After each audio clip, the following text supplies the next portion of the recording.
Antifa is preparing defenses in Seattle. More statue toppling and monument destruction. Media prepares COVID panic for Trump rallies. Kudlow says no systemic racism exists. Mnuchin says no second shutdown will happen. We got more casualties of cancel culture, plus a jaw-dropping update on the General Flynn case coming up.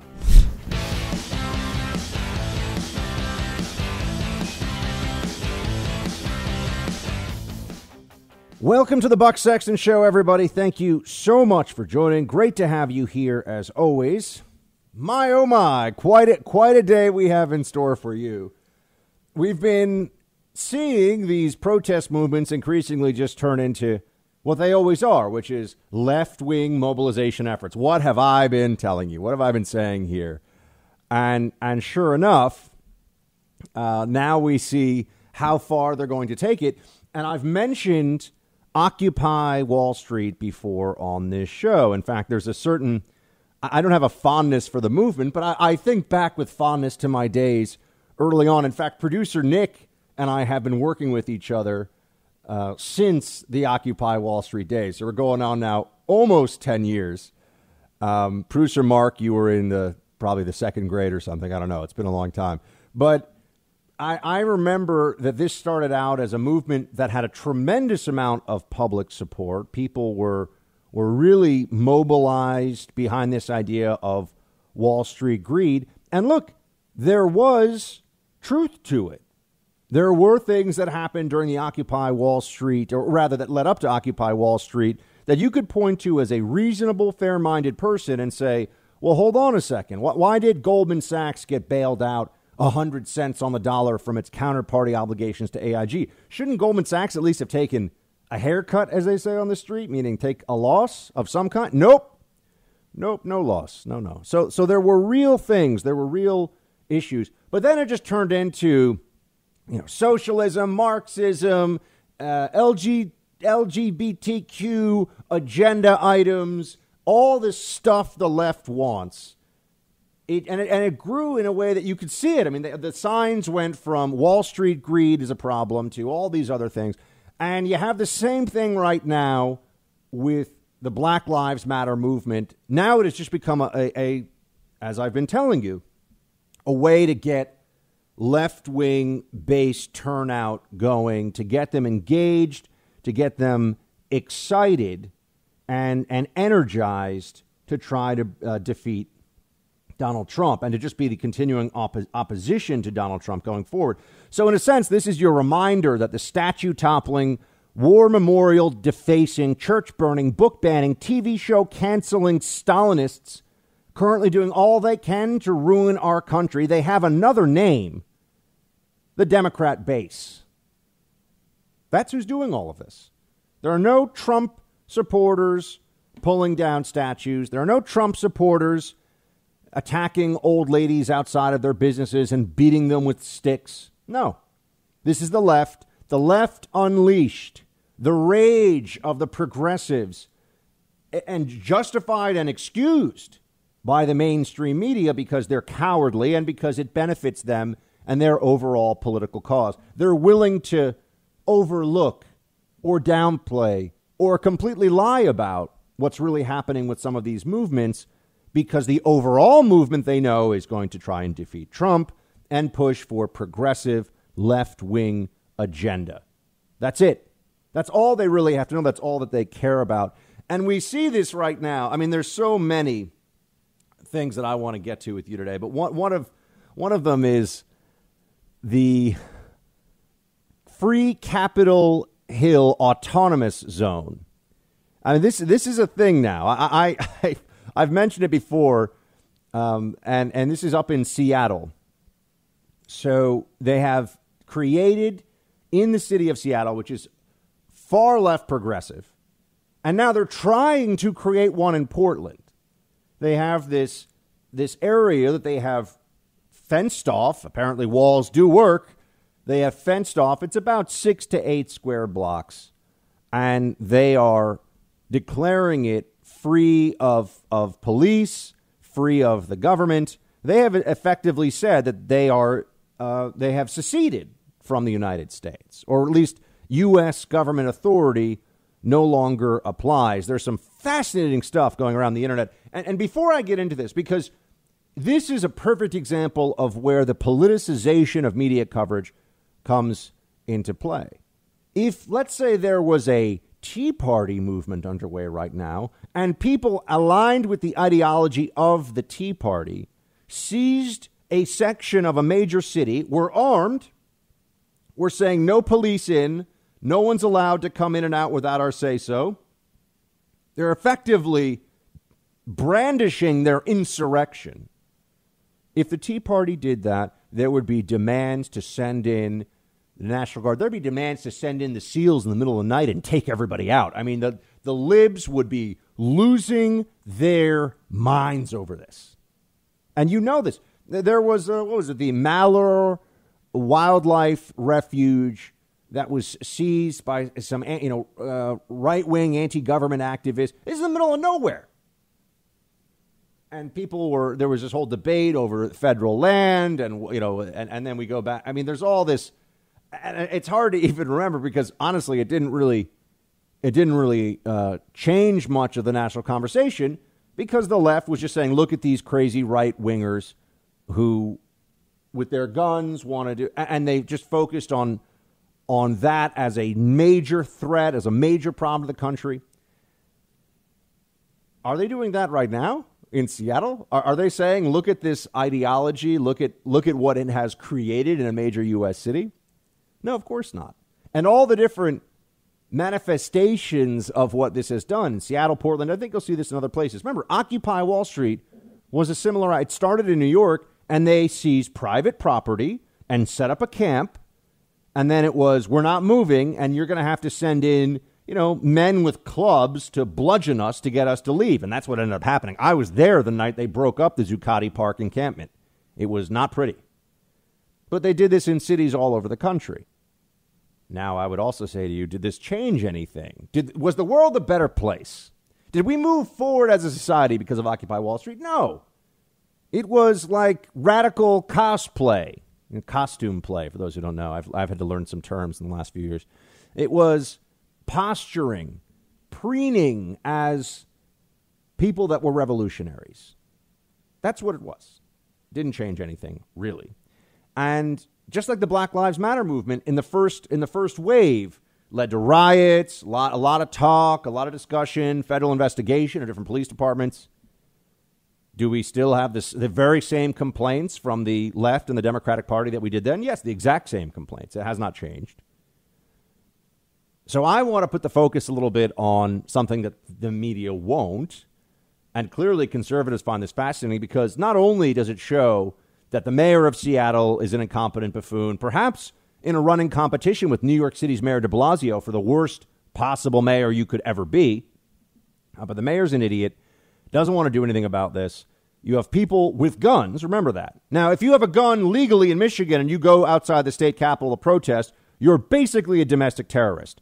If you are in Seattle and a lib and a leftist and you are carrying firearms and you are setting up barriers and barricades to a civilian area of a city, you're a free thinker. You're somebody that believes in justice. You're a good person. We know they have no standards, no honesty, no objectivity. But there's some fascinating stuff that's coming out of here. This was shared all over the internet by apparently one of the people involved in this protest, and it's defending and maintaining the autonomous zone in the short term. Electricity and water. So they're coming up with strategies. I mean, they're really going to try and stay. And I've got to tell you, who thinks that they're not going to be able to stay for at least a while? You think that the Seattle Police Department's going to go in there when there are people who are armed and setting up barricades and fences? You think that the Seattle Police is going to say, yeah, sure, let's crack down on this right now? Occupy Wall Street was on private property in violation of New York City laws for months. Didn't matter. I think they had weird diseases were breaking out there because the whole thing was so unsanitary. The place smelled like an open sewer. I went down there way too many times. Oof. Anyway, here's what they're preparing for in the Seattle Autonomous Zone.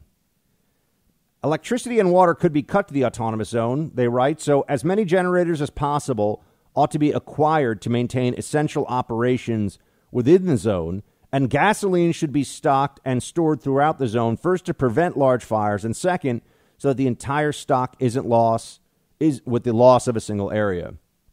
It is unlikely that a well could be drilled in the autonomous zone, so supply lines of fresh water must be maintained. If the area is under siege, drones could be used to maintain the supply of water. That's going to be quite an airlift of, those drones are going to be carrying a lot of water to keep people hydrated, especially as we go into the warmer months here. Number 2 on this list of defending and maintaining the autonomous zone in the short term from one of the people organizing it or involved in it.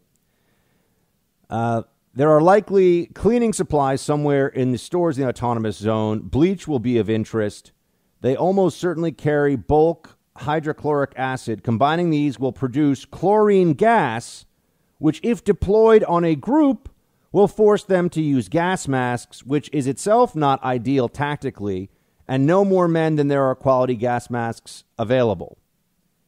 So they're saying, here's how to make homemade chlorine gas in case the cops try to come in here and force and break this up.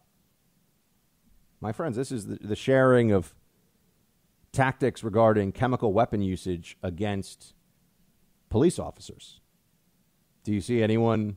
Is anyone pointing to this and saying there's something really wrong with the minds here, and there's something really threatening with the ideas and the actions that are being taken here in the middle of Seattle? I wonder how long it is before someone tries to set up an autonomous zone. They're going for it in Portland, another wackadoo place full of nutsos. Good food, interesting stuff going on there. Crazy folks living in Portland, a lot of them. If you listen to this show, obviously in the Portland area, then you're one of the normal good people, so congrats. Pushing back ground attacks and advancing the borders of the Capitol Hill Autonomous Zone, the CHAZ. Oh, they even have a cute acronym for it. Oh, isn't that nice? Mass line-based formations where the second line can continually come forward to relieve the front line, whether armed with sticks, guns, or whatever, should work well with defending narrow streets. The most important things are superior numbers, shielding, and discipline. Unless the police start a massacre, a well-disciplined line ought to be able to push even literally the police back. So this is someone who's brainstorming the tactics of how they can fight back against the cops. What the heck is going on? Well, you won't hear about any of this from the media. They have very little interest in covering any of this. They also have very little interest, this was on Medium, in telling you what the demands are of these protesters. The demands of the collective black voices at Free Capitol Hill to the government of Seattle, Washington. They have actually listed these demands out for you. Given the historical moment, we'll begin with our demands pertaining to the justice system. Remember, these people have seized a 6 to 8 block radius of a major U.S. city. Police are not going in. The people that have seized this are armed, and there's a declaration that this is no longer under the authority or sovereignty of the United States or the state of Washington. That's where we are here, or the city of Seattle, all of the above. Number 1 demand, the Seattle Police Department and attached court system are beyond reform. We do not request reform. We demand abolition. That's right. Abolish police and courts. I thought this was about justice and preventing people from being killed by police. No, abolish the courts and the police. In the transitionary period between now and the dismantlement of the police, we demand that the use of armed force be banned entirely. No guns, no batons, no riot shields, no chemical weapons, especially against those exercising their First Amendment rights. So no police force is allowed to be used of any kind. We demand an end to the school-to-prison pipeline and the abolition of youth jails. Yeah, 15-year-olds want to go out there and as part of a gang initiation, slash somebody across the face with a razor blade. You just got to have a social worker show up and say, hey, please don't do that. That's all you need. We all know this. Number 4 demand here, that the city government nor the state government launch a full-scale investigation into past and current abuses of police brutality. Number 5, we demand reparations for victims of police brutality. Already people that are, when there's a police brutality case, can get huge settlements. We demand the city of Seattle make the names of officers involved in police brutality a matter of public record. We demand a retrial of all people of color serving a prison sentence for violent crime by a jury of their peers in their community. Oh, okay. Anybody who's serving a prison sentence for a violent crime gets another trial now. Gets another trial. Oh, okay. And do you know how long that will take? Let's just assume for a second they're going to do that. Do you know why the system is essentially now a system of plea bargains? Because if we had to wait for everybody to go through the actual criminal justice system, it would become so clogged it would cease to function. Oh, almost like that's the point that they're demanding here. Let's see. We demand that prisoners currently serving time be given the full and unrestricted right to vote, rather, and for Washington State to pass legislation that allows them to vote. We demand people be given localized anti-crime systems, the right to, what is that? We demand for those who have been sexually harassed or abused by the Seattle Police Department, we demand justice, okay, whatever that means. And then, now they have economic demands. Here we go. You mean the left isn't just about justice for African Americans that have been harmed by police? There's something else going on here? Oh, there's all the things. We demand the degentrification of Seattle, starting with rent control. We demand the restoration of city funding for arts and culture to establish the once rich local cultural identity of Seattle. We demand free college. We demand a decentralized election process. We demand hospitals. I mean, it just goes on. Okay, on and on and on and on. My friends, this is the insane left showing us who they are, what they're willing to do, how crazy their ideas are, and how they're willing to use force and threats to get them. How is this not the biggest news story in the country? Oh, because they'd rather just focus on the celebrities making videos about how they're taking responsibility for all of the injustice. They're taking responsibility because they're so brave. Sure they are. We'll play that video for you later.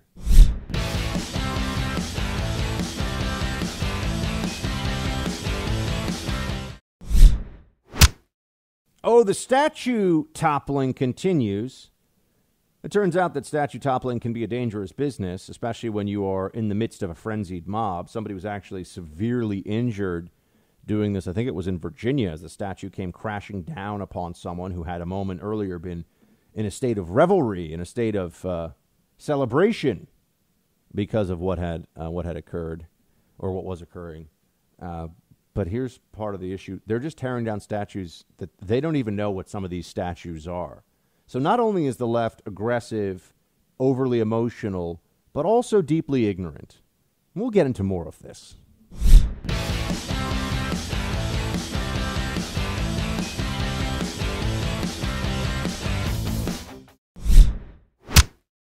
More statues destroyed, more shows canceled, more people fired. This is how they like to do things on the left. This is what this is all about, my friends. They will, in the end, mark their victories by how many people lose their jobs over this, by how many people don't feel like they can have a conversation, a good faith and honest conversation about police, about criminal justice, about any issue of public importance that is being touched upon right now by all these different riots and the protests and all the rest of it.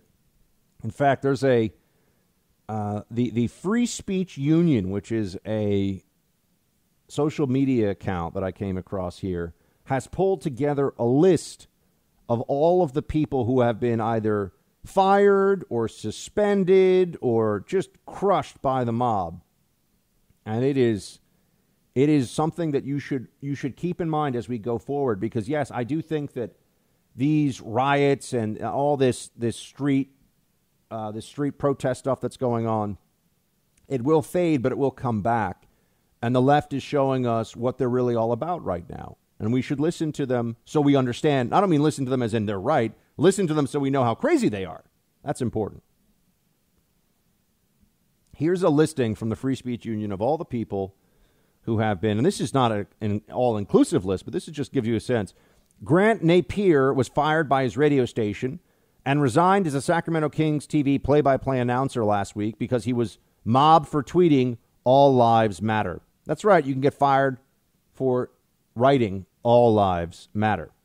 Gordon Klein, a professor at UCLA, has been placed on leave after he refused to cancel a final exam following George Floyd's death. That's right. You better bend the knee, change your professional responsibilities, do whatever the mob demands, and then some.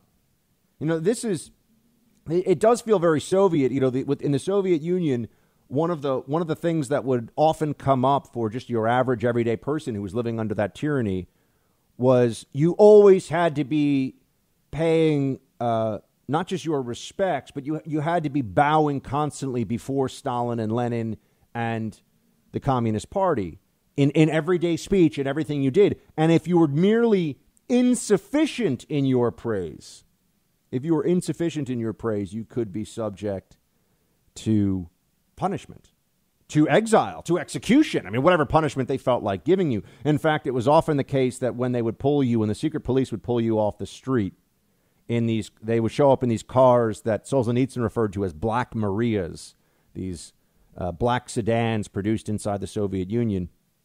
And when they would pull up and take you out of your home in the middle of the night, if you were willing, while after being, starved for a few days, kept in horrific conditions, freezing cold cell, nowhere, often not able even to lie down. If you were willing to stand up for yourself, it became a charge against you, counter-revolutionary attitude for making the job of the person going through the process. It's not really a case. The process of exiling you to freeze to death slowly in the gulags. If you oppose this, you were making the job of a state employee harder, and that became its own charge. Kind of like what they're doing to General Flynn right now, isn't it? I didn't mean to jump into this at the moment, but I will for a second here.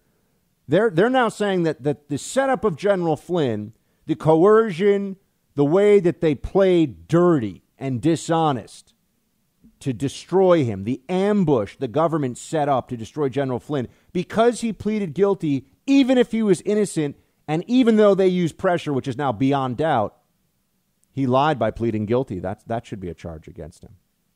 This is Soviet logic. This is the logic of communists, of collectivists, of evil people with no moral compass. And that's what's happening in things like these free speech cases, where someone who is merely not supportive enough.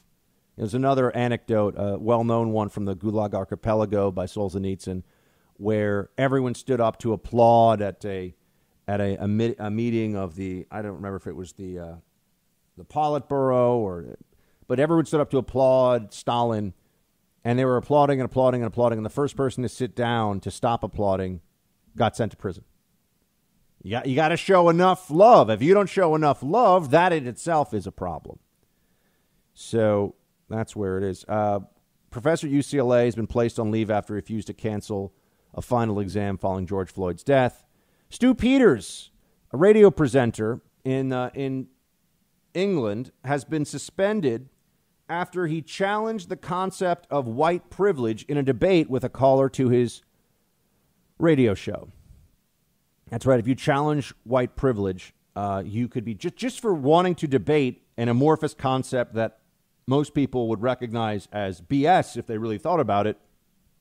But he was suspended for that. Martin Shipton, a reporter for the Western Mail, a lot of this is UK stuff, has been forced to step down as a Wales Book of the Year judge after he complained that the Black Lives Matter protests in Cardiff, in Wales, broke the Welsh government's social distancing rules. So if you point out that Black Lives Matter protests are breaking social distancing rules, that government employees were trying to ram down your throat and use force to make sure you comply until 2 weeks ago, you can get suspended for that. Pointing out reality is now a fireable offense. Pointing out the truth can end your career, can end your reputation, can ruin you. This is what the left embraces. This is what they use. This is who they are. And then there's even more. The op-ed editor of the New York Times resigned after being heavily criticized by left-wing coworkers for publishing an opinion piece by Senator Tom Cotton. Stan Wisniewski, the top editor of the Philadelphia Inquirer, has been forced to resign because of a headline on an article in the paper about a building destroyed in the riots. The headline read, "Buildings Matter Too." Is that an untrue statement? Why is he being fired for that? Oh, it's insensitive. So if you're insensitive to a political movement that has many people who are actively breaking the law and threatening their fellow Americans, many people, thousands of them. Look at the looting, look at the rioting. If you have any lack of show of the proper respect, which isn't respect, it is submission. If you do not submit to this mob and agree and speak the way they tell you to speak and beg for their forgiveness, literally beg for their forgiveness, they are coming to destroy you. Does this really feel like America anymore? It's a question worth asking. Is that the American way? Is this what our First Amendment is supposed to do for our society? Does it really feel like a free country when you can't say things that are objectively and demonstrably true without fear of consequence, including consequence from the government? Remember, the government is involved, too, in shutting down the lockdown protests and then leaving open the door, of course, for the Black Lives Matter protests. The government has taken an enormous, state by state, an enormous position, politicized position about who has First Amendment rights and who doesn't. Grotesque constitutional violations. Will any of them be held to account? No, of course not. Hundreds of poets are calling for the president of the U.S. Poetry Foundation to be fired because its statement last week saying it stands in solidarity with the black community and denounces injustice and systemic racism didn't go far enough. What did I tell you? This is how they did things in the Soviet Union. Oh, I'm sorry. You said Stalin is the greatest living leader? But what about the greatest leader of all time? That sounds like counter-revolutionary thinking to me. 10 years, they used to call the sentence a tenor. And they would just hand them out like candy to people, ruin their lives, let them just shrivel and slowly freeze to death and die. And be so, if they managed to live through that 10 years in the gulag, be so beaten down and ruined as a person when they returned that they would never be a problem again for the state by having free thought, and they would be an example to everybody else. Do anything we don't like or do something that we don't like enough. 10 years. 10 years. In fact, some people returned in the Soviet era under Stalin. They returned, and I don't mean a few, thousands and thousands of people that returned from their initial 10-year sentence, and Stalin just arbitrarily decided, it seems like we were too lenient. Send them back for another 10. Does that sound like an American lib to you? Because I think it does. I think it does. I think these people they're only constrained now by what works for them and what helps them achieve power. The usage of the power that they have, if they had enough, there is no common ground for morality with these people. None. They will shut down your most basic rights, tell you to be locked in your home, deny you the ability to mourn loved ones at a funeral. But then when people all want to clap for, oh my gosh, the protests, and it's all about justice and screaming about Black Lives Matter and all this stuff. That's right. That the state will defend. That the state is okay. Oh, and forget about all the riots and the looting and the violence and the insanity and the rage and the anti-cop rhetoric that is going to result in dead police officers, more than there already are in the last 10 days. Which you don't even hear about them. You don't even hear about it. You don't hear about Officer Dorn very much. I'm glad to see that at least Fox News, some other places, covered his funeral. Officer Dorn was a hero. Officer Dorn was a hero. Was George Floyd a hero? It seems that the left claims that he was a hero. That's not the same thing as having your rights violated and being a victim. Heroism and being a victim are not the same thing. are you even allowed to say this? Are you allowed to think this without fear of consequence? This thread keeps going. It's amazing. Students at Cornell are demanding that chemistry professor David Collum be fired for tweeting that an incident in Buffalo, New York, in which a BLM protester was pushed over by a police officer and hurt his head, was not an example of police brutality. Can't even have an opinion about police brutality that contradicts the dominant narrative right now. I mean, really, Black Lives Matter has turned into a movement of do what we say or else you're racist. That is what the movement, that is at the very core. Do what we say. Give in to the demands of this movement or you're racist. That is always step one. That's the first position. And even with insane things like defund police, if you look at this and you have a question, it's okay. Well, maybe we'll alter that demand a little bit, but the fact that you didn't go along with it in the first place shows us that you're racist. So now how will you make this up to us? Give us even more than we had anticipated. The editor-in-chief of Bon Appetit, Adam Rappaport, he's out of a job after he wrote a piece that was genuflecting to Black Lives Matter, but was considered insufficiently pious by his staff. Oh, also he wore an inappropriate Halloween costume 13 years ago. What else do we have here? I mean, there's so many of them, skipping through them. D. Wynn was fired from MTV's The Challenge after posting Black people die every blanking day in response to Black Lives Matter protest. Claudia Eller, editor-in-chief of Variety, has been forced to take administrative leave after snapping back when a person of color criticized her self-flagellating article about the lack of diversity at Variety for being insufficiently pious. Don't you see? You get in trouble now. It doesn't matter if you're on their side. They're so drunk with power. You get in trouble if you don't bow enough, fast enough, deep enough, grovel enough. They'll still make an example of you if you're on their side. They'll eat their own. Doesn't matter. Oh, this is another one. I didn't mention this one before. L.A. Galaxy player Alexander Katai has been fired from his job because of posts his wife, Tia Katai, made about Black Lives Matter protesters on Instagram. So you now can be fired for what your spouse says on his or her own time about a political movement. You can be fired. Like I said, insufficiently obedient, and you're done. Insufficiently willing to grovel and beg and plead and bend the damn knee, they will destroy you. Have we learned our lesson yet? Sane Americans. Have we learned our lesson with this? It seems like we didn't learn it during the first Black Lives Matter riots, protests, all the other stuff going on. We didn't learn the lesson then. Have we learned it now? I wish I could answer that question in the affirmative, but I worry. We are seeing a mass collision between leftist hysteria and conservative cowardice.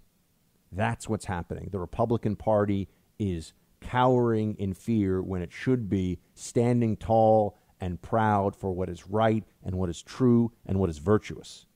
Not groveling and hoping they get a pat on the head from the left as it is mobilized and drunk with power.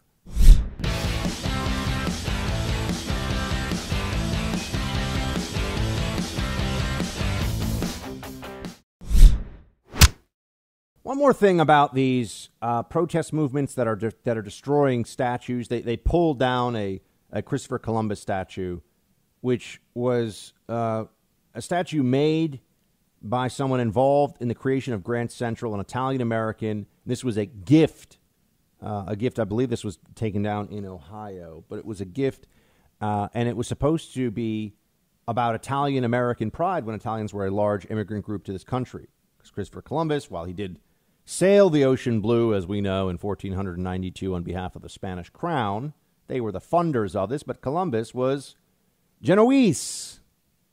Right? He was an Italian. So there's that. There's also a statue that has been defaced, and I don't know if they managed to pull it down, although they certainly had a rope around its neck in the photo that I saw, of Matthias Baldwin. You might say, well, why would they go after Matthias Baldwin? Oh, well, clearly he's a really bad guy, the left thinks, because he was a specialist in the early production of machinery and particularly steam locomotives, but was also a strong advocate of abolition. So now they're defacing statues of abolitionists in Philadelphia just because, well, there's a white dude that they've made a statue of. He must be bad. One thing you always have to remember, the leftist intellectuals are phonies without any common sense, and the masses that they pander to are morons.